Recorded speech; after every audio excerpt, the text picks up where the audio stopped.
우리는 지금 언택트 시대라고 불리는 그런 시대를 살고 있죠. 사람들을 직접 대면하는 것을 어려워하는 시대, 직접 대면하지 않는 것에 익숙한 시대입니다. 코로나 때문이기도 하지만 실은 코로나 그 이전에도 SNS의 발달과 함께 이미 시작되었던 그런 시대적인 현상입니다. 계속해서 SNS로만 교제하고 SNS로만 접촉하는 것이 너무너무 익숙해지다 보니까 심지어는 나중에는 사람과 직접 대면하는 것이 정말 어려워지기 시작하는 거죠. 이런 이야기를 들어봤어요. 콜포비아라고 하는 게 있다고 하더라고요. 콜포비아. 그래서 사람들하고 카톡이나 문자로만 하다가 진짜 사람한테 전화가 오면 너무 두려워서 전화 받기가 막 힘든 막 그런 현상이 막 일어나는 것이죠. 여러분도 혹시 그러신가요? 예. 이 시대, 언택트 시대라고 하는 이 시대. 근데 이 시대는요, 사실은 굉장히 모순적인 시대라고도 할 수 있습니다. 이 시대를 살아가는 이 현대인들이 가지고 있는 모순적인 이 현실. 각종 SNS를 통해서 정말 사람들과 연결되는 이 연결은 너무너무 많아졌어요. 근데 연결은 너무 많아지고 컨택할 수 있는 사람이 너무너무 많아졌는데 동시에 너무너무 외로운 시대. 이 두 가지가 동시에 존재해요. 너무 외로운데 너무 많은 사람과 연결돼 있어요. 너무 많은 사람과 연결돼 있지만 너무 외로운 거예요. 그 까닭은요, 이 시대의 그 만남이 너무나 일시적이고 파편적이기 때문이죠. 또 한 가지 아주 중대한 이유는 뭐냐면은 정말 내 모습을 있는 모습 그대로 보여주어도 이 사람이 나를 받아줄까? 이 사람이 진짜 날 사랑해 줄까 하는 의구심, 두려움이 있는 것이죠. 그래서 언택트 하는 거예요. 내 진짜 모습을 보여주지 않는 선까지, 거기까지만 교제하는데 익숙한 시대. 하지만 이게 행복하진 않아요. 그렇게 기쁘진 않아요. 왜냐하면 하나님께서는 우리 인간을 어떻게 지으셨냐면 우리 인간을 공동체적인 존재로 지으셨기 때문이에요. 하나님께서 처음에 아담을 지으셨죠. 그리고 나서 그 아담이 홀로 있는 것을 보고 사람이 혼자 있는 것이 좋지 않다 말씀하신 분이 하나님이세요. 그래서 인간을 지으시고 가장 먼저 공동체를 만들어 주셨어요. 하와를 보내주시고 그리고 가정 공동체를 세워 주신 것이었죠. 그래서요, 인간의 마음에는요 아주 근본적으로 관계를 향한 갈망이 있습니다. 사랑하고 싶고 정말 누군가를 사랑하고 싶고 또 정말 내가 사랑받기를 원해요. 너무 사랑받고 싶어요. 그런데 문제는 뭐냐면은 진짜 내가 사랑할 만한 어떤 사람, 진짜 내가 사랑을 받을 수 있는, 진정으로 나를 받아줄 수 있는 한 사람, 그 한 사람 만나기가 너무나 어렵기 때문에 도저히 엄두를 내지를 못해요. 그런데 한 발짝 더 나아가면 우리 안에는 더 근본적인 갈망이 있습니다. 그것은 하나님을 향한 갈망이에요. 우리 인간은 온 우주를 지으신 창조주 하나님의 피조물입니다. 하나님은 우리 인생을 왜 지으셨는가? 제가 설교할 때 많이 말씀드렸던 것처럼 이사야 43장 21절 보시면 이 백성은 내가 나를 위하여 지었나니 나의 찬송을 부르게 하려 함이라. 바로 하나님을 찬양하기 위해 지음받은 존재인데요. 여러분, 그렇기 때문에 인간은요 하나님과 연결되어 있을 때만, 하나님과 연결되어 있을 때만 내 인생의 의미를 깨닫게 돼 있어요. 내가 하나님과 연결되고 그 하나님께 찬양하고 하나님께 영광을 돌리는 삶을 살고 있어야 하는 겁니다. 그래야 내 삶이 괜찮아지기 시작해요. 그런데 죄로 인해서 그 관계가 끊어진 것이죠. 내 안에는 채워지지 않는 허무함이 있어요. 채워지지 않는 갈망이 있어요. 그것은요 오직 하나님만 채워주실 수 있는 그 내 안에 있는 빈자리입니다. 인간은 어리석어서 이 빈자리를 다른 걸로 계속 채우는 거예요. 어떻게 해서든지 다른 것들로 채워보려고 하지만 채워지지 않아요. 여러분, 이 시대를 살아가고 있는 이 수많은 사람이 처해져 있는 이 모순적인 상황, 너무나 사랑받기를 원하지만 나를 사랑해줄 진짜 누군가를 만나기 너무 어렵고, 누군가 너무너무 연결되기를 원하지만 그러나 진짜 연결되는 것은 두렵고, 진짜 내 안에 채워지지 않는 갈망이 있어서 아무리 채우려고 해도 채워지지 않는 이 허무함이 있는 인생이에요. 여러분, 오늘 본문에 바로 그런 사람이 나옵니다. 그 영원한 그 채워지지 않는 갈망, 채워지지 않는 허무함, 그것으로 살았던 한 사람, 사람들을 만나기를 너무 원했지만 사람들을 피할 수밖에 없었던 한 사람이에요. 바로 사마리아 수가성에 살고 있었던 한 여인의 이야기입니다. 여러분, 이 여인의 인생에 새로운 일이 시작되었어요. 어떻게요? 그가 스스로 한 게 아니에요. 주님이 그를 찾아오신 것입니다. 사랑하는 청년 여러분, 오늘 주님께서 여러분을 찾아가실 것입니다. 그 간절한 갈망, 그 마음으로 여기 오신 거잖아요. 내리는 비를 뚫고, 비가 내리고 있지만 내가 이곳에 가야겠다고 마음을 먹었던 것은 여러분 하나님을 향한 갈망이잖아요. 여러분, 하나님께서 오늘 우리의 이 갈망을 외면하지 않으실 것입니다. 주님 오늘 만나 주신다고요. 오늘 우리가 그 이야기를 함께 나눌 것입니다. 첫 번째 나눌 이야기는요, 의외의 시간, 의외의 장소에 찾아오신 예수님. 우리 함께 요한복음 4장 3절부터 7절까지 말씀을 함께 읽어보겠습니다. 시작. 그래서 예수께서는 유대를 떠나 다시 갈릴리로 가셨습니다. 갈릴리로 들어가려면 사마리아 지방을 거쳐야만 했습니다. 그리하여 예수께서는 사마리아의 수가라는 마을로 들어가셨습니다. 그곳은 옛날 야곱이 자기 아들 요셉에게 준 땅과 가까웠으며 야곱의 우물이 거기에 있었습니다. 여행으로 피곤해진 예수께서는 그 우물 곁에 앉으셨습니다. 그때가 낮 12시쯤이었습니다. 한 사마리아 여인이 물을 기르러 나왔습니다. 예수께서 여인에게 말을 거셨습니다.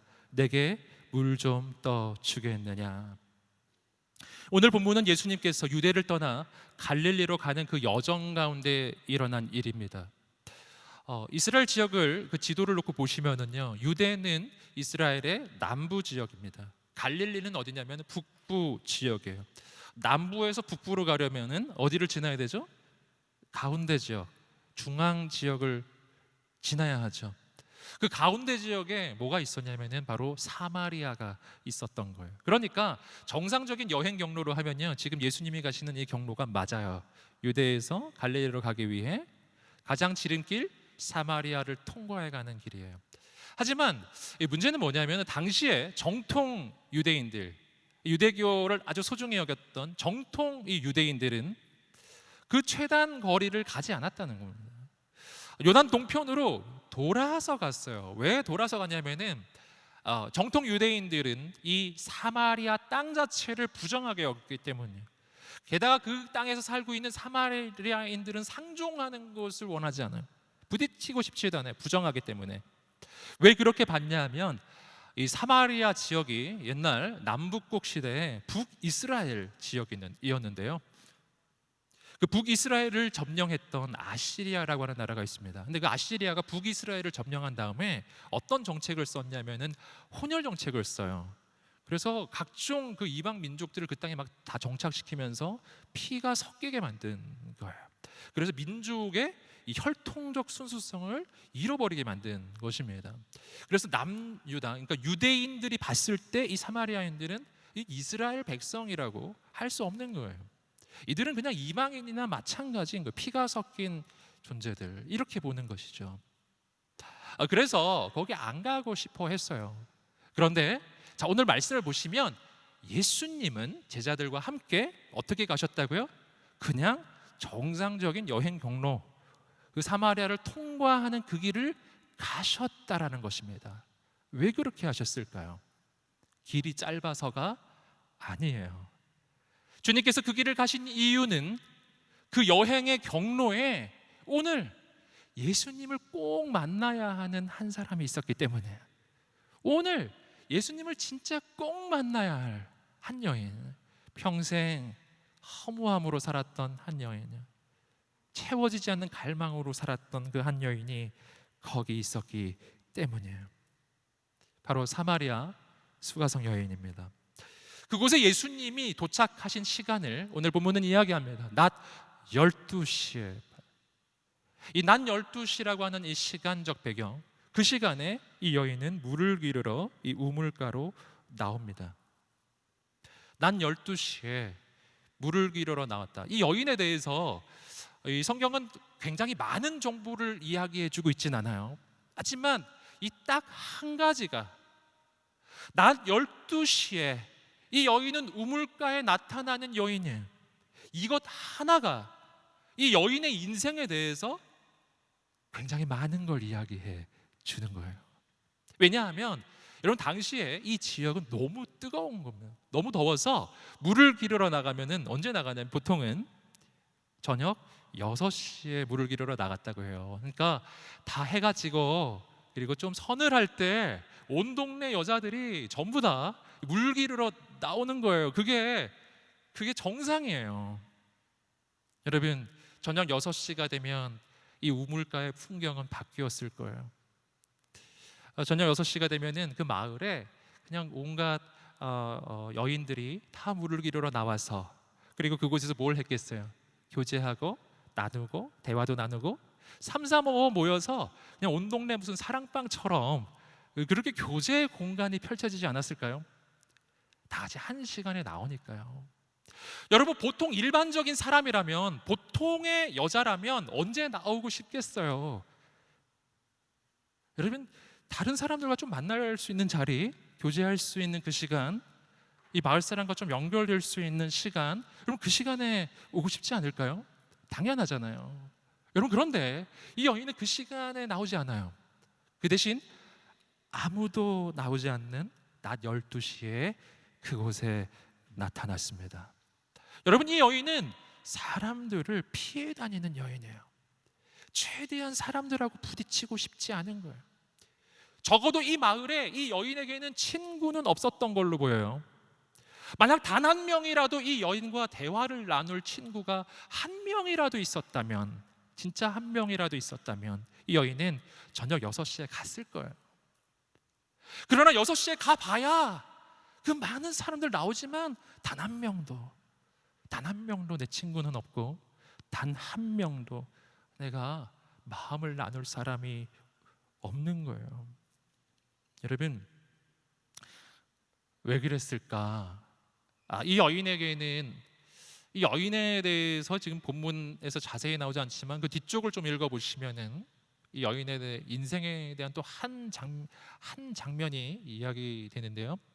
예수님과의 대화 가운데 이 여인은 이렇게 말하죠. 너의 남편을 불러오너라 라고 했을 때, 나에게 남편이 없다라고 이렇게 이야기합니다. 예수님 말씀해 주세요. 너에게 남편이 5명이 있었고 지금 또 다른 남자와 살고 있지만 네 말이 맞다.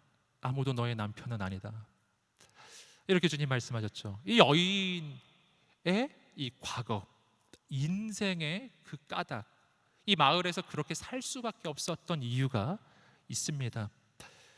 그 당시에는 종교적으로 굉장히 엄격했던 사회죠. 그것은 이 유대 사회나 사마리아 사회나 동일해요. 종교적 엄격함, 특히 여성에게 있어서의 그 엄격함은 더 강하게 적용이 되는데, 그랬기 때문에 이 여인은 그 마을에서 도덕적으로 매우 문란한 여인으로 손가락질을 당하고 있었던 것으로 보여요.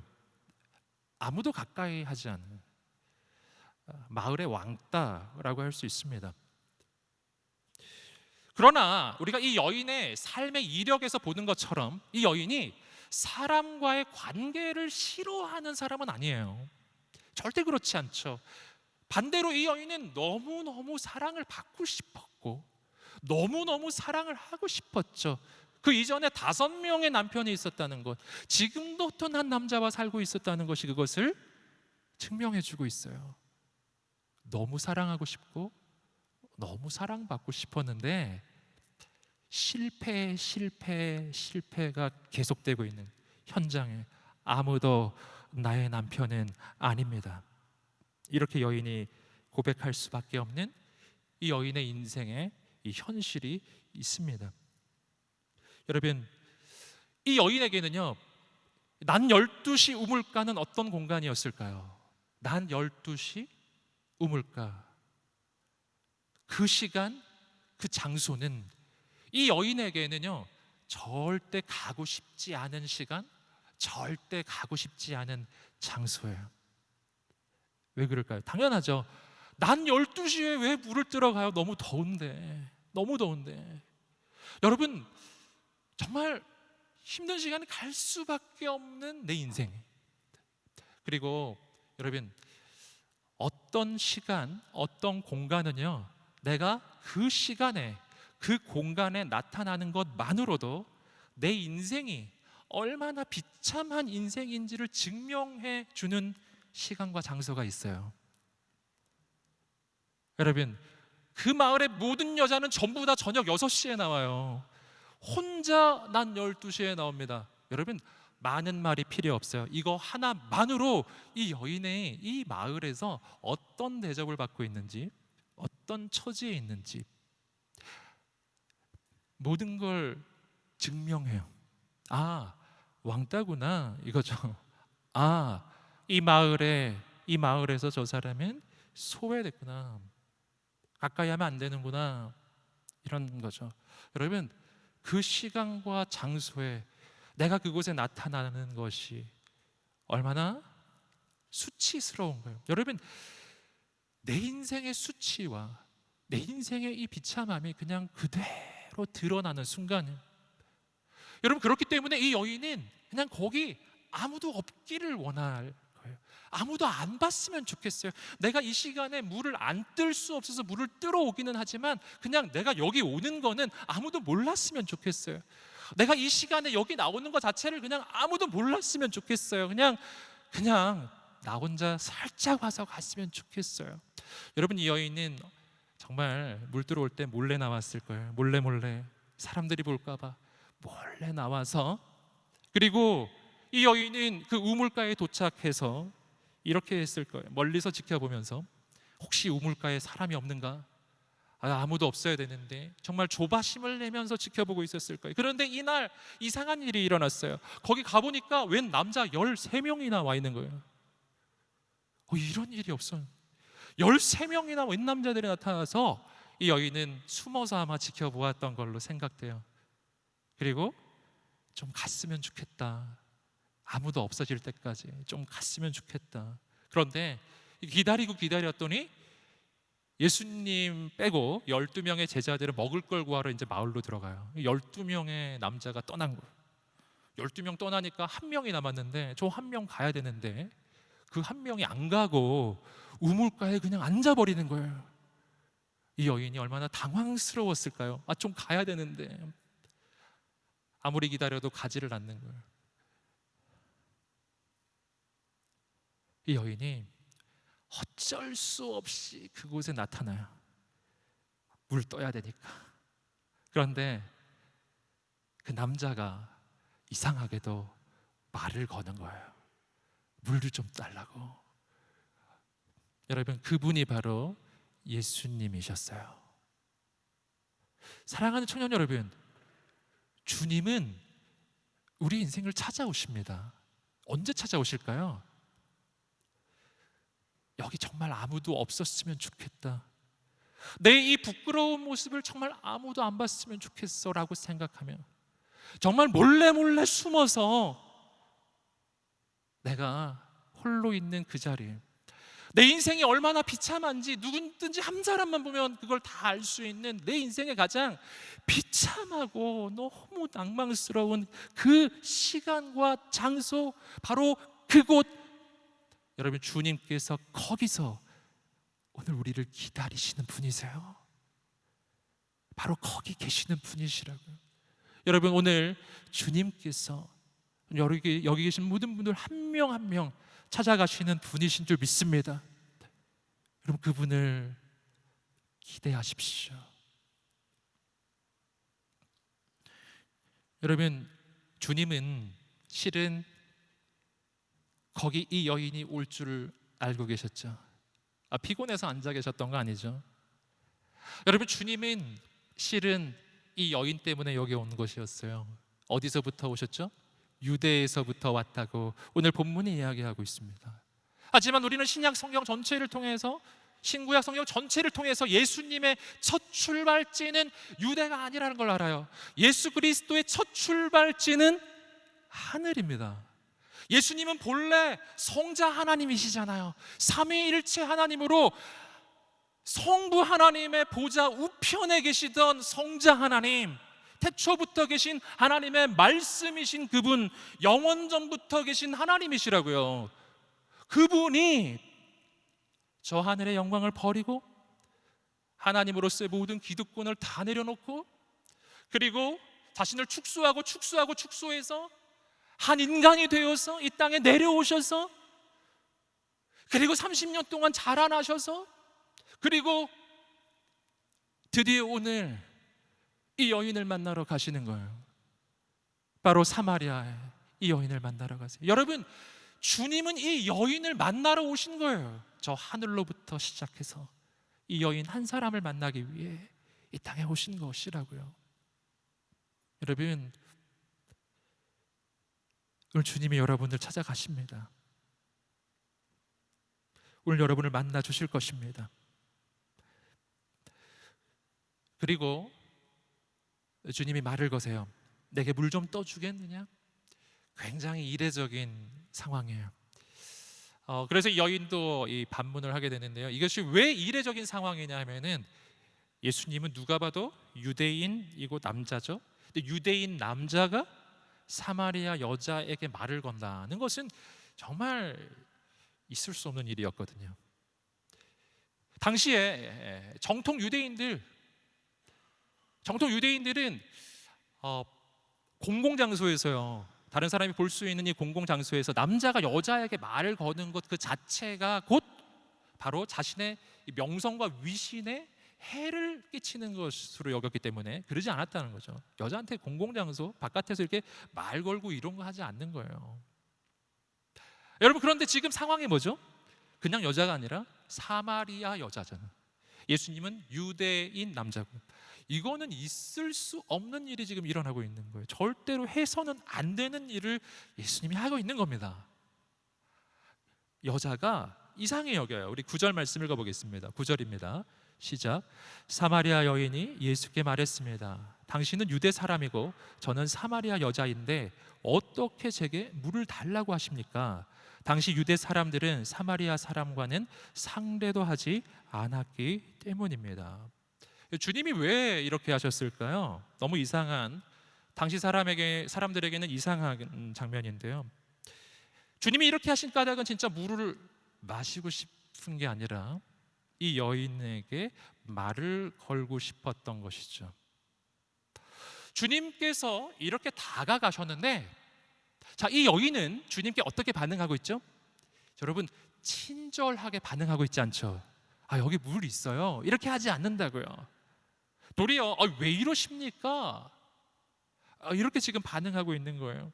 굉장히 퉁명스럽게 반응해요. 여러분, 이것은 이해는 갑니다. 이 여인이 가지고 있는 내면적인 상태, 정말 아무도 없기를 바랬던 이 우물가에서 웬 남자가, 그것도 유대인 남자가 나한테 자꾸 말을 거니까 너무 지금 굉장히 어려운 상황이죠. 굉장히 퉁명스럽게 말을 내뱉습니다. 여러분, 그런데 여기서 우리가 좀 주목해서 볼 것은 뭐냐면은, 이렇게 퉁명스럽게 내뱉었던 이 여인의 대답이 바로 이 여인의 인생의 변화의 시작점이었다는 거예요. 여러분, 우리가 주님께 보일 수 있는 가장 최악의 반응이 뭔지 아세요? 그 최악의 반응, 불순종보다 더 나쁜 거 있어요. 가장 최악의 반응이 있어요. 그것은 무반응이에요. 무반응. 그냥 반응이 없는 거예요. 여러분, 하나님께서 내게 말씀하실 때는요, 뭐가 됐든 반응을 해야 돼요. 뭐가 됐든 아멘 믿습니다, 할렐루야 이렇게 반응하거나, 혹은 반대로 난 지금 너무 믿음이 없고 인생이 너무 힘든 거예요. 하나님 말씀하시는데 나는 정말 이해도 안 되고 받아들일 수도 없어요. 그러면 이 여인처럼 왜 이러십니까 저한테, 뭐 이렇게라도요. 정말 원망설인 말이라도요, 불평 어린 말이라도 무슨 말이건 여러분 하나님께 반응을 해야 돼요. 여러분 바로 거기서부터 하나님의 기적이 시작돼요. 왜냐하면 내가 무엇이 됐건 반응을 해야 거기서부터 하나님이 개입을 하시기 때문이에요. 내가 하다못해 하나님 앞에 불평이라도 해야 하나님이 임하셔서 그러지 말라고 내 인생을 고쳐주시거나 회복을 주시죠. 하다못해 내 인생이 너무 힘들다고 하나님 앞에 한탄이라도 해야 돼요. 하나님 앞에 내 마음을 쏟아 놓아야 된다고요. 그래야 하나님께서 그 음성 듣고 우리의 인생을 고쳐주시기 시작하시잖아요. 내가 진짜 믿음의 반응을 하지 못해도 된다니까요. 여러분, 우리가 기도를 할 때, 신앙생활을 할 때 자꾸 오해하는 부분이 바로 이 부분입니다. 내가 진짜 믿음 충만해가지고 하나님 앞에 아멘 이렇게 100% 믿음의 대답을 할 수 있어야 기도를 시작하는 사람이 있어요. 그런 자세가 안 돼 있으면 내가 지금 기도하면 이게 불평밖에 안 나오겠는데 기도를 하지 말아야겠다. 이렇게 내가 지금 예배 드리러 가면 이거 진짜 온전히 예배 드리는 자세가 안 될 텐데 오늘은 그냥 접어야지 이렇게 여러분 그게 맞는 자세가 아니라니까요.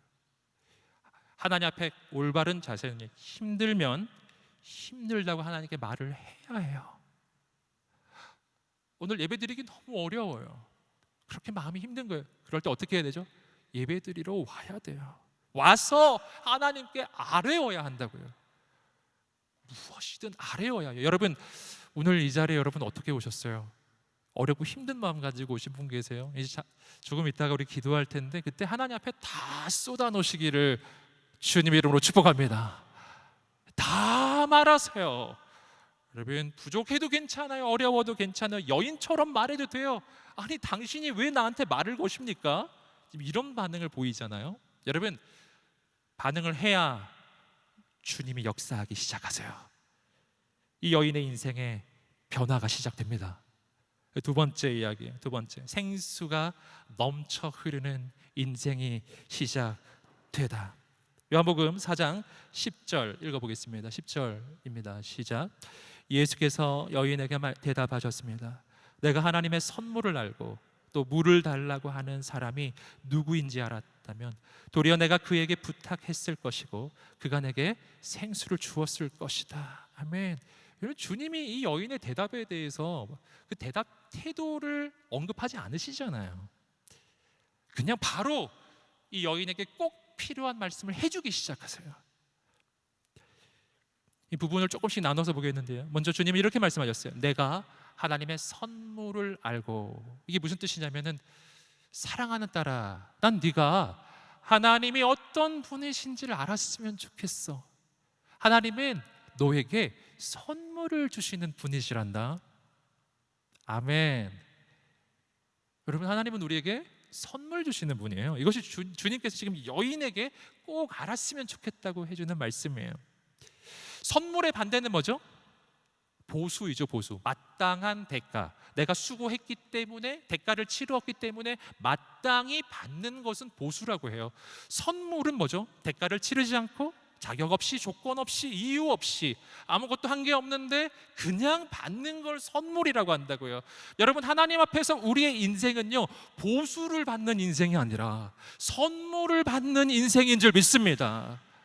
만약 하나님이 우리를 보수받는 인생으로 세우셨다면, 우리 신앙생활이라는 게 하나님께 보수를 받는 것이 신앙생활이라면 우리 신앙생활 되게 힘들어져요. 왜냐하면 대가를 치러야 되니까요. 그런데 내가 한 게 있어야죠. 내가 뭐 내세울 게 있어야죠. 이 여인의 인생에 도대체 하나님께 내세울 수 있는 게 뭐가 있어요? 죄악된 과거, 얼룩진 과거, 비참한 인생, 저주받은 인생. 하나님 앞에 뭐 보수를 요구할 거리가 아무것도 없잖아요. 여러분 그렇기 때문에 이 여인이 너무 힘든 거예요. 여러분 그런데 하나님이 오늘 주님께서 이 여인에게 말씀해 주시는 거예요. 사랑하는 딸아, 나는 너에게 선물을 주는 존재야. 여러분 보수는요 대가를 치를 수 있어야 요구할 수 있어요. 보수를 주세요 이렇게요. 하지만 선물은 달라요. 선물은 난 가진 게 없는데, 난 대가를 치르지 않았는데, 난 아무것도 한 게 없고 아무 자격이 없어도 요구할 수 있는 거예요. 요청할 수 있는 거예요. 누구에게요? 나를 사랑하는 분에게. 내가 나를 너무 사랑한다면 내가 요청하면 받을 수 있어요. 선물. 여러분, 사랑하는 청년 여러분, 오늘 이 시간 하나님께 구하십시오. 구하십시오. 우리는 뭘로 삽니까? 우리는 하나님의 은혜로 사는 사람이에요. 우리 가슴에 손을 얹고 스스로 축복하겠습니다. 나는 하나님의 은혜로 삽니다. 아멘. 아멘. 하나님 나에게 선물 주신다고요.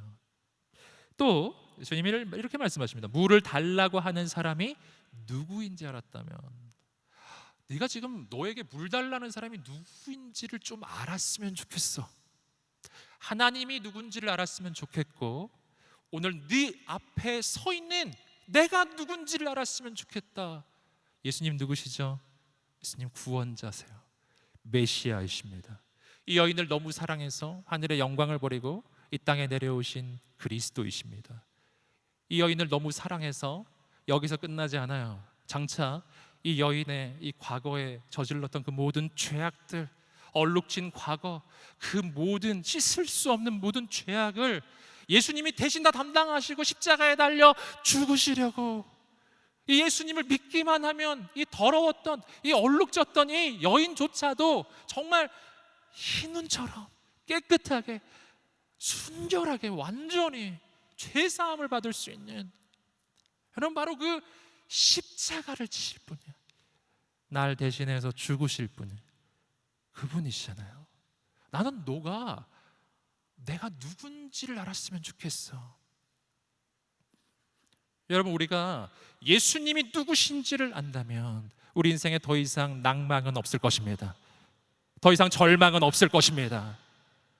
여러분, 그리고 주님이 말씀하세요. 네가 그것을 알았더라면 도리어 내가 그에게 부탁했을 것이고 그가 내게 생수를 주었을 것이다. 그랬다면 너가 나에게 요청했을 거야. 그러면 내가 너에게 생수를 주었을 텐데. 여러분, 여기서 주님이 말씀하시는 이 생수는 비유적인, 아주 상징적인 표현이죠. 광야 같은 우리의 인생, 메말랐던 우리의 인생, 허무 가득한 우리의 삶 가운데 그 모든 이 갈증을 해갈시켜줄 영적인 생수, 그것이 주님으로부터 나온다는 것이죠. 이것에 대해서 이 여인은 이해가 잘 안 돼요. 이어지는 11절, 12절 이 여인의 대답입니다. 읽어보겠습니다. 시작. 여인이 예수께 말했습니다. 선생님께는 두레박도 없고 이 우물은 깊은데 선생님께서는 어디에서 생수를 구한단 말입니까? 선생님이 우리 조상 야곱보다 더 크신 분이십니까? 야곱은 우리에게 이 우물을 주었고 그와 그의 아들들과 가축들도 다 여기에서 물을 마시지 않았습니까? 예수님은 영적인 생수를 이야기하고 계셨지만 이 여인은 지금 이 우물 물을 이야기하고 있어요. 이 여인이 말하죠. 아니, 당신은 두레박도 없는데 어떻게 물을 기른다는 겁니까? 이게 무슨 말이냐면요, 이 당시에 이 우물이 있는데요, 이 물이 없는 지방이니까 이 우물이 깊은 거죠. 보통 한 25m 정도 깊이였다고 해요. 그러니까 그런 우물에요, 보통 두레박이 비치가 되어 있는 게 아닌 거예요. 보통 비치가 안 되어 있는 거예요. 그렇기 때문에 물을 뜨려면은 두레박을 들고 와야 해요. 밧줄이 달려있는 이 두레박을 들고 와야 물을 뜰 수 있어요. 그러니까 주님께서 처음에 이 여인에게 물 떠달라고 한 그 말이 이해가 되죠. 예수님은 두레박이 없어요. 못 뜨는 거예요. 그러니까 여인이 말하는 거예요. 당신은 두레박도 없는데 어떻게 물을 뜬다는 겁니까? 이 질문을 던지는 거죠. 여러분, 여인은 우물물을 이야기합니다. 하지만 주님은 내 영혼을 해갈시키는 그 물에 대해 이야기해요. 계속해서 13절 말씀입니다. 13절 읽겠습니다. 시작. 예수께서 대답하셨습니다. 이 물을 마시는 사람마다 다시 목마를 것이다. 자, 이 물, 이 우물물을 가리키기도 합니다. 여러분, 인간 세상에서 우리가 경험하는 이 물은요, 마셔도 목말라요. 마셔도 목말라요. 당연하죠. 마시면 영원히 목마르지 않는다면 다시는 물을 안 마셔야 하잖아요. 하지만 먹고 잠시 후에 또 마시고 저녁 때 또 마실 거잖아요. 여러분, 진짜 물만 그런 게 아니라 주님이 지금 말씀하시는 것은 이 세상에서 우리가 하나님 대신 내 영혼을 채우려고 하는 세상의 모든 가치를 이야기하는 거죠. 돈, 명예, 권력, 쾌락, 사람, 그 어떤 것으로도 내 영혼이 가지고 있는 이 영적인 갈망을 영원히 해결시킬 수가 없다. 아무리 마셔도 목마르다. 아무리 마셔도 목마르다. 여러분, 세상의 죄악들이 가장 이러한 특징을 잘 가지고 있죠. 저지르는 순간에만 즐거워요. 돌아서면 후회가 밀려오고 너무나 큰 절망이 밀려와요. 어떻게 뒷수습을 하기가 힘들어지잖아요. 여러분, 세상의 모든 가치들, 세상이 주는 쾌락은 다 그런 특징을 가지고 있습니다. 그래서요, 순간의 이 만족을 위해서 내 인생을 걸 수는 없는 겁니다. 주님께서는 다른 가치, 주님이 주시는 것에 대해 마지막으로 이야기해 주세요. 우리 14절 말씀입니다. 14절 말씀 읽어보겠습니다. 시작. 그러나 내가 주는 물을 마시는 사람은 영원히 목마르지 않을 것이다. 내가 주는 물은 그 사람 안에서 계속 솟아올라 영생에 이르게 하는 샘물이 될 것이다. 아멘. 할렐루야. 여러분, 주님께서 말씀하십니다. 세상이 주는 물은 마셔도 먹어도 목마르지만 내가 주는 물은 다른 것이다. 영원히 목마르지 않은 생수. 그런데 주님 주시는 그 물이 왜 영원히 목마르지 않으냐면요, 이 시스템이 달라요. 오늘 주님 말씀하시면 내가 주는 물은 어떻게 그 물이 공급되느냐, 이 공급 방식이 다른데, 이 공급 방식이 밖에서 부어주는 게 아니라 속에서 솟아난다는 거예요. 예수 그리스도를 믿는 순간부터, 예수 그리스도 안에 들어가는 순간부터 내 영혼 안에 생수의 샘이 솟아나는, 생수의 샘이 생기리라. 그 샘에서 샘물이 넘쳐나기 시작하리라. 여러분, 그러면 어떻게 될까요? 굉장히 비유적이고 상징적인 이 메시지예요. 그런데 좀 한번 생각해 보십시오. 내 안에 샘이 생긴다면, 그렇다면 이 사람은 더 이상 광야에 가도 사막에 가도 문제되지 않는 인생이 되기 시작해요. 이 사람은 더 이상 바깥에서 우물을 찾지 않아도 돼요. 더 이상 바깥에서 어떤 내 안의 만족을 위해서 무언가를 찾아다니지 않아도 돼요. 왜냐하면 내 속에서 샘이 솟으니까요. 옛날에는 광야 같은 인생을 걸어가는 게 너무 힘들었어요. 사막 같은 내 삶을 걸어가는 게 너무 힘들었어요. 어디 오아시스가 없는가 막 찾아다니던 인생이었어요. 하지만 예수님을 만나는 순간 달라져요. 오아시스가 어디에 생기는가? 오아시스가 내 영혼에 생기는 거예요. 내 영혼에, 내 인생에 생수의 샘이 터지는 것입니다. 여러분, 그때부터는 어딜 가도 되는 거예요. 광야를 가도 되고 사막에 가도 되고 아무 관계 없는 거예요. 어디를 가도 내 안에서 샘이 넘치기 시작해요. 이런 사람이 있는 곳곳마다 생수의 강이 흘러가기 시작해요. 이런 사람이 광야 한복판을 가잖아요. 그러면 그 광야에서 샘이 흘러 넘쳐요. 그가 있는 곳에서 생수의 강이 흐르기 시작해요. 그 주변에 있는 모든 사람들이 살아나기 시작해요. 그 주변에 있는 사람들이 그 생수를 맛보기 시작한다고요. 그가 가는 곳곳마다 그가 바로 오아시스, 그가 바로 오아시스예요. 그가 가는 곳곳마다 가정이 살아나고 직장이 살아나고 시대가 살아나기 시작하는 거예요. 여러분, 완전히 다른 차원의 인생으로 하나님께서 말씀해주고 계신 것입니다. 여러분, 그렇다면은 여기서 이 생수는 뭔가? 이 생수는 뭔가? 자, 요한복음 7장 37절부터 39절까지 말씀에서 주님께서 직접 우리 속에서 솟아나는 이 생수라는 것이 대체 뭔지를 친히 설명해 주신 장면이 있어요. 읽어보겠습니다. 시작. 초막절의 가장 중요한 날인 마지막 날에 예수께서 일어나 큰 소리로 말씀하셨습니다. 누구든지 목마른 사람은 다 내게로 와서 마시라.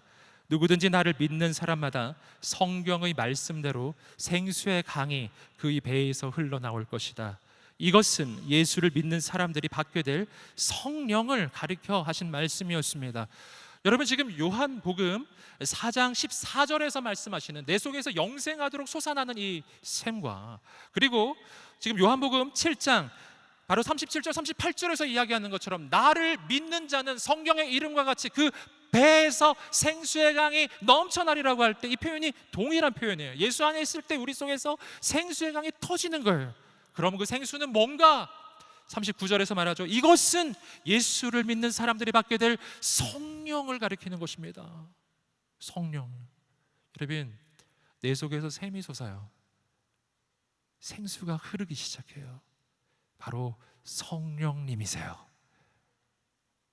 여러분, 여기서 우리는 성령 충만이 무엇인지 알게 되는 거예요. 성령 충만은 어떤 형태로 일어나는 것인가?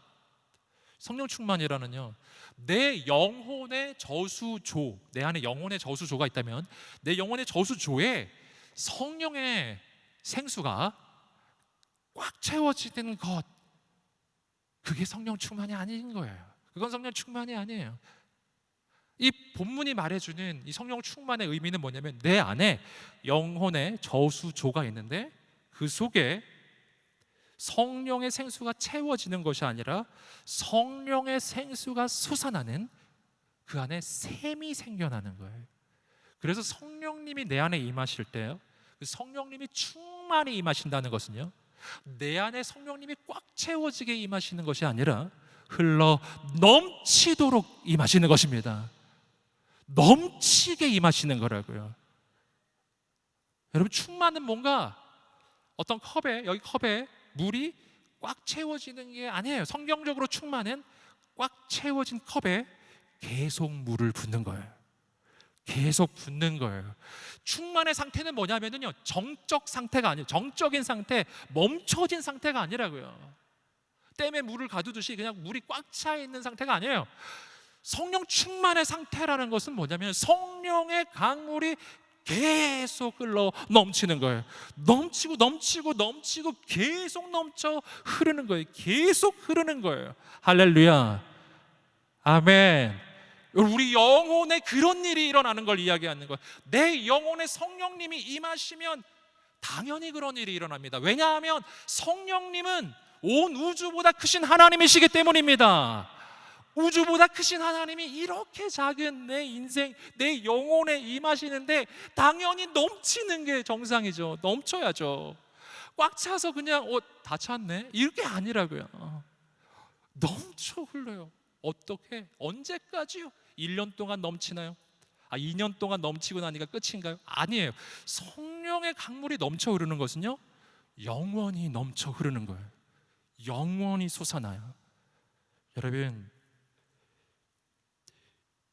여기서 우리는 주님께서 이 여인의 인생을 완전히 새롭게 만들어 주시는 것을 알게 돼요.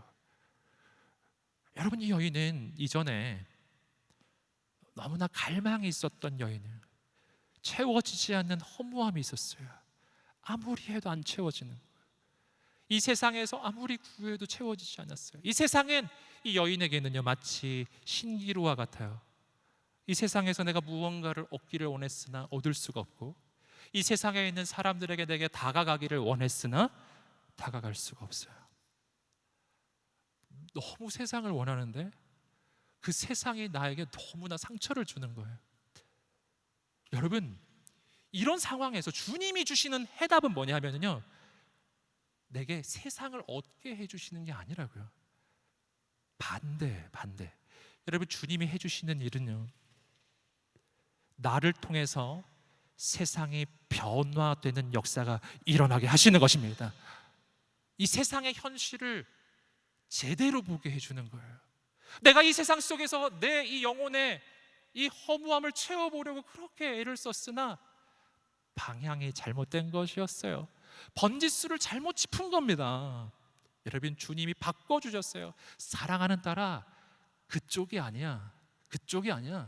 너의 영혼의 그 갈급함을 채울 수 있는 곳은 그쪽이 아니야. 저 하늘이란다. 하나님께서만 우리의 영혼의 갈급함을 채워주시는 줄 믿습니다. 그리고 그 강물이 넘치기 시작해요. 여러분, 이젠 달라져요. 내가 세상에서 만족을 구했는데 이젠 달라져요. 내 속에서 흘러 넘치는 생수의 샘이 세상에 흘러가 세상을 변화시키기 시작하는 것입니다. 여러분, 이 여인의 삶은 바뀌는 거예요. 여러분, 이 여인은 그 마을에서 그렇게 어떻게 해서든지 소속되기 원했고, 어떻게 해서든지 사람을 구했지만 구할 수 없었던 그 마을이에요. 여러분, 그런데 그 마을에서 가장 배척받았던 여인이에요. 가장 소외됐던 한 여인, 가장 힘들고 어둠에 물들어 있던 한 여인은, 너무 저주스러웠던 인생을 살았던 여인, 바로 이 여인, 바로 이 여인이요, 그 마을을 구원하는 하나님의 대안이었어요. 하나님은 이 마을을 변화시키기를 원했어요. 여러분, 이 마을에 이 여인을 그렇게 배척하고 그렇게 소외시켰던 그 마을의 여인들, 그 마을에 있는 사람들은 이 여인과 조금 달랐겠습니까? 여러분, 결코 그렇지 않아요. 그들도 역시 두려웠고 어려웠고 외로웠던 사람들이에요. 여러분, 그들도 예수님이 필요했던 것입니다. 주님이 그 사마리아 수가성 이 마을을 변화시키려고 창세전에 선택하고 준비한 한 사람, 그 사람이 바로 이 여인이었어요. 의외의 사람이죠. 정말 이 사람은 아닐 거라고 생각하는 바로 그 사람이, 가장 부족한 사람, 가장 연약한 사람, 가장 소외되었던 한 사람, 정말 사람들을 그렇게 피해 다녔던 한 사람이 바로 그 땅에 있는 모든 영혼들을 변화시킬 한 사람이었어요. 이 여인이 예수님을 만나요. 여러분, 읽어가시면 이 여인의 인생을 아시죠? 이 여인은 가지고 있던 모든 것을 다 내팽겨치고, 그리고 그 마을로 들어가서 외치기 시작해요. 내가 만난 이분이 바로 메시아가 아닌가, 이분이 바로 구원자가 아닌가. 그때 그 마을에 있는 사람들이 모두 다 예수님을 만나게 되고요, 그리고 이 사람이 바로 그 마을의 부흥의 주인공이 된 줄 믿습니다. 사랑하는 청년 여러분, 오늘 주님께서 우리의 인생을 그렇게 부르시고 계십니다.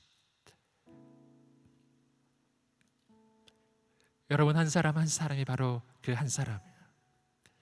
우리에게 그 믿음이 있게 되기를 소망해요. 여러분, 오늘 이 시간에 우리가 하나님 앞에 좀 정직하게 우리 마음을 있는 그대로 좀 표현하며 우리가 하나님의 그 부르심 앞에, 초대 앞에 나아가면 좋겠습니다. 오늘 하나님께서 저 하늘에 영광을 내려놓고 이 땅 가운데 내려오셔서 이 여인을 만나주신 주님이 지금 이 시간에요, 영으로 우리 가운데 임하십니다. 지금 여러분을 기다리시는 분이세요. 내가 여기에 온 것이 우연히 온 게 아니에요. 그 여인이 그 우물가에 간 거 우연히 간 거 아니에요. 여러분, 주님은 여기서 여러분을 기다리고 계셨던 분이에요. 이 시간 우리가 그 주님 앞에 우리의 있는 모습 그대로를 가지고 반응하며 나아갑시다.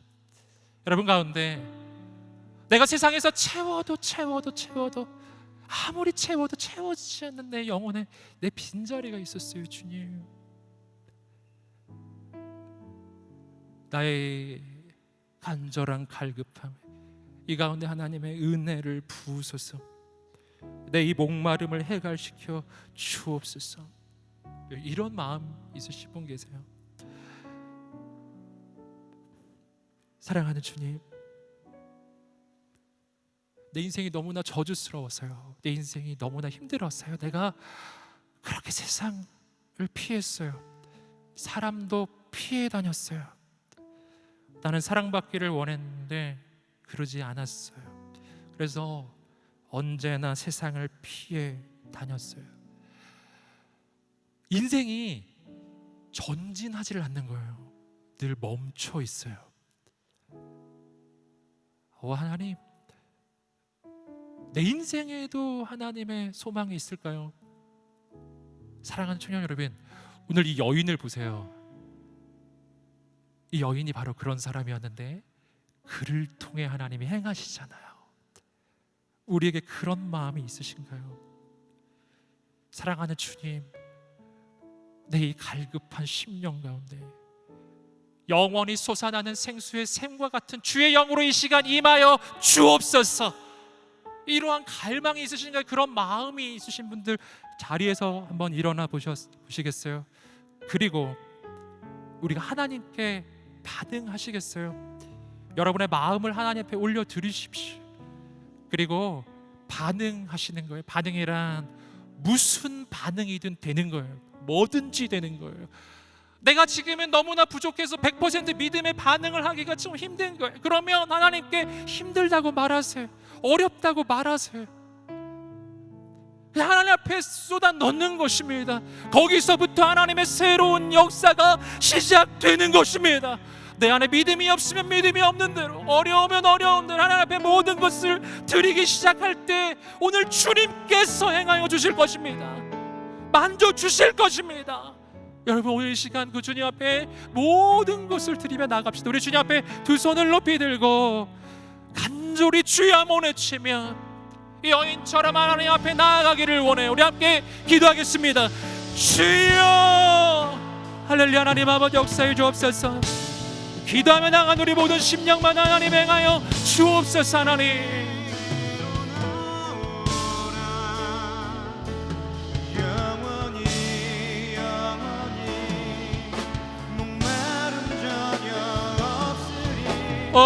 주님,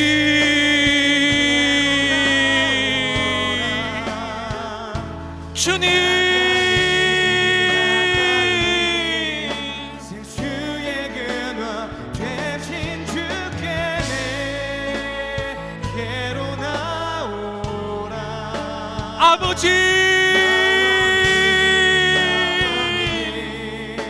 아버지,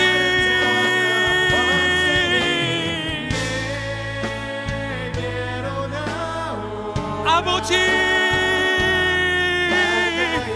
주님을 사모하려 나갑니다. 주님을 사모합니다. 주님을 갈망합니다. 하나님 오시옵소서, 오시옵소서. 생수의 샘이 터져가요 주옵소서. 내 영혼의 생수의 샘이 터져가요 주옵소서. 거룩한 성령님 오시옵소서. 임하여 주옵소서. 하나님, 예, 주님 불쌍히 여겨 주옵소서. 하나님, 가까이 생수의 근원 되신 주께 내게로 나오라. 간절히 주께 나가는 심령마다 하나님 오늘 오셔서 거룩한 성령으로 임하여 주옵소서. 우리에게 말씀하여 주옵소서. 하나님, 우리의 심령을 새롭게 하여 주옵소서. 아버지, 아버지, 아버지, 아버지,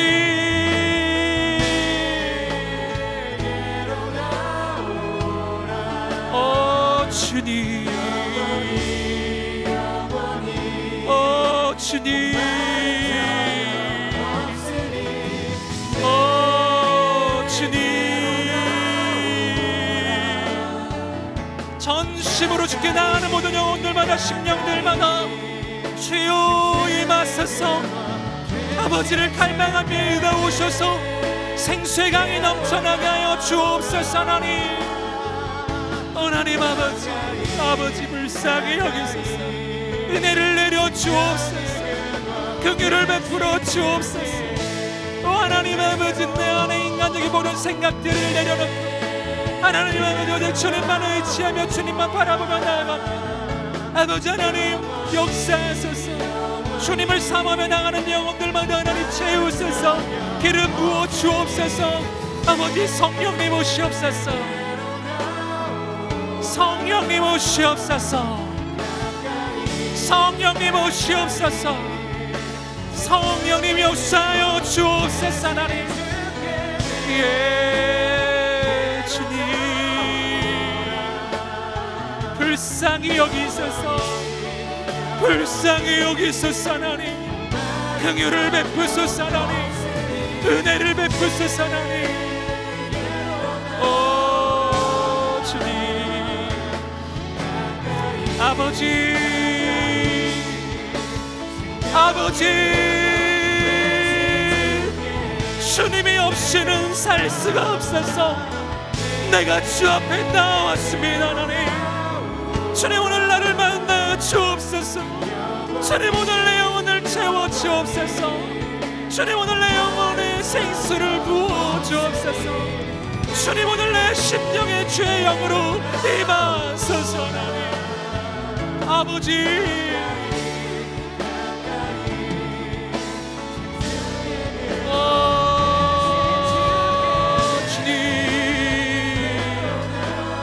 주님께 나아가게 하소서. 주님만 바라보게 하소서. 하나님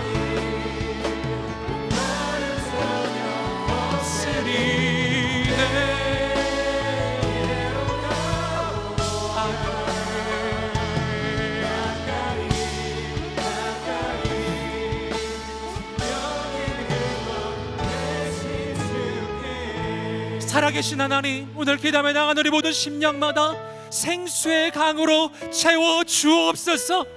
부어 주옵소서. 부어 주옵소서. 하나님, 주님이 없이는 살 수 없어서, 주님이 없이는 단 한순간도 내가 살 수가 없어서, 그래서 내가 주 앞에 달려왔습니다.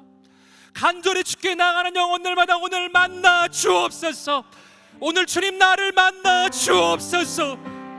하나님 아버지, 정말 내 안에 있는 모든 죄와 저주와 내 안에 있는 모든 절망과 좌절을 주 앞에 고백하며 나갑니다. 고백하며 나가는 심령마다 성령으로 이 시간 임하여 주옵소서. 이 시간 예수 그리스도를 명하는 이 모든 절망감이 떠나갈지어다. 예수 그리스도를 명하는 이 모든 죄악의 권세는 묶임을 놓고 떠나갈지어다. 이 시간 예수 그리스도를 명하는 이 모든 열등감 떠나갈지어다. 모든 소외의식이 떠나갈지어다. 패배의식이 떠나갈지어다. 모든 패배의식이 떠나갈지어다. 내 인생을 바라보는 하나님의 관점을 왜곡시키는 모든 거짓의 영이 떠나갈지어다.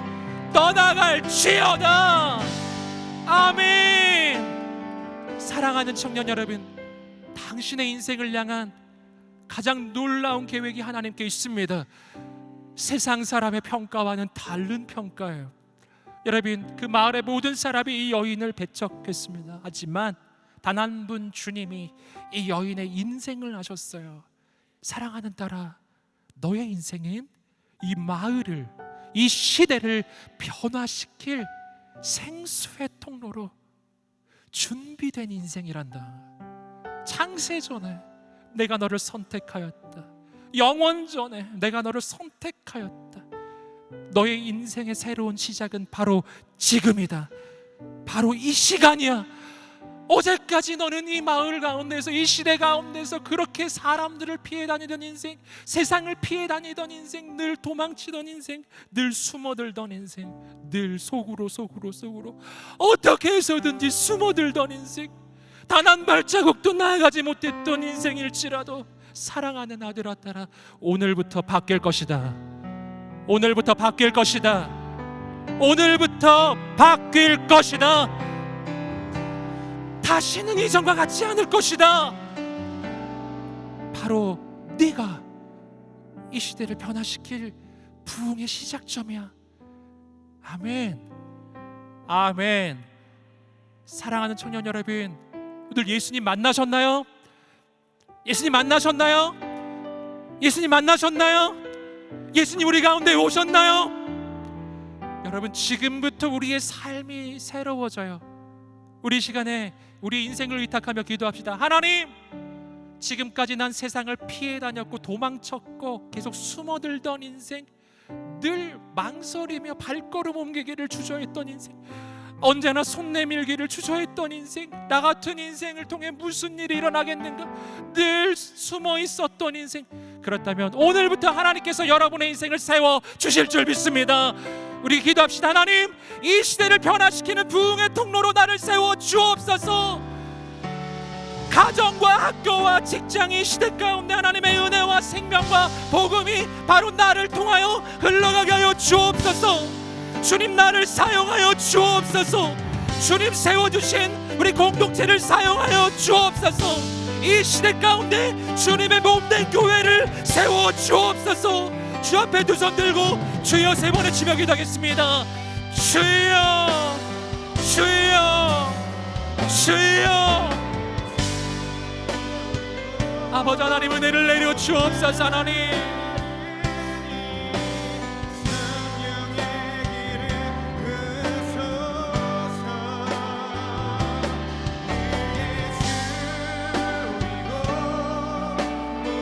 아버지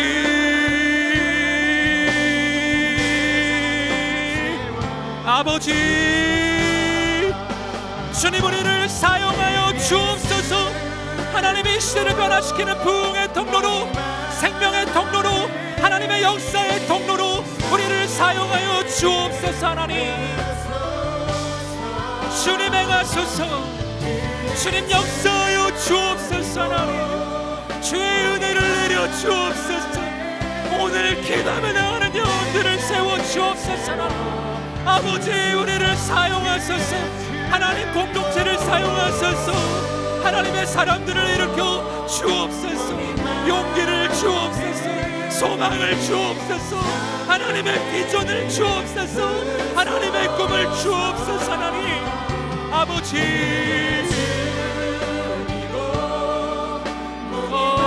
주님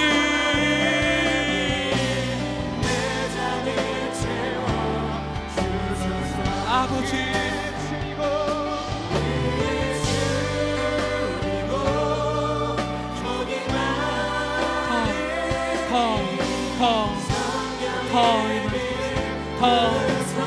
더 임하소서. 더 임하소서. 부으소서. 폭포수처럼 부으소서. 임하소서. 임하소서. 임하소서. 임하소서. 임하소서. 임하소서.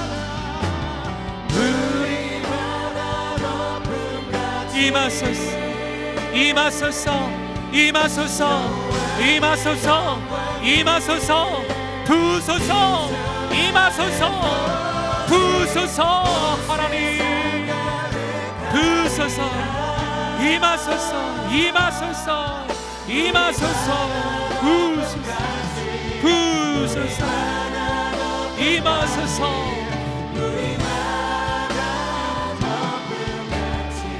물이 바다 우리 함께 자리에서 일어나셔서 우리 찬양으로 주께 영광 돌리겠습니다. 여호와의 영광을 인정하는 것이 온 세상 가득하리라. 물이 바다 높음까지 물이 바다 높음까지 물이 바다 높음까지. 할렐루야. 주님 우리 가운데 행하실 주님을 기대합니다. 임하소서. 부으소서. 부으소서. 폭포수와 같은 주의 은혜를 부으소서. 거룩한 주의 영광으로 임하소서. 거룩한 성령의 강이 임하소서. 생수의 강이 터질지어다. 생수의 샘이 터질지어다. 우리 영혼 가운데 터질지어다. 인생 가운데 터질지어다. 복음의 통로가 될지어다. 거룩한 생명의 통로가 될지어다. 여기 하나님의 사람들이 가는 곳곳마다 하나님의 나라가 임하게 하여 주옵소서. 주님의 몸된 교회를 주님께서 붙잡아 주시고 주님의 몸된 교회에 온전한 회복을 부어 주옵소서. 하나님이 교회 가운데 생수의 샘이 터지게 하여 주옵소서. 그 강물이 이 시대를 적시게 하여 주십시오. 서울 땅을 적시고 이 민족을 적시고 열방을 향하여 생수의 강이 흐르게 하여 주옵소서. 아멘. 주님 우리 마음에 하나님의 꿈을 주십시오. 비전을 주십시오. 소망을 주십시오. 새롭게 될지어다. 하나님의 꿈을 꿀지어다. 거룩한 하나님의 사람들은 일어날지어다. 일어날지어다. 거룩한 주님의 청년들이 깨어날지어다. 아멘. 주님 행하실 것을 기대합니다. 감사합니다. 예수님의 이름으로 기도드립니다. 아멘. 살아계신 하나님께 우리 감사의 박수 올려드리겠습니다. 아멘.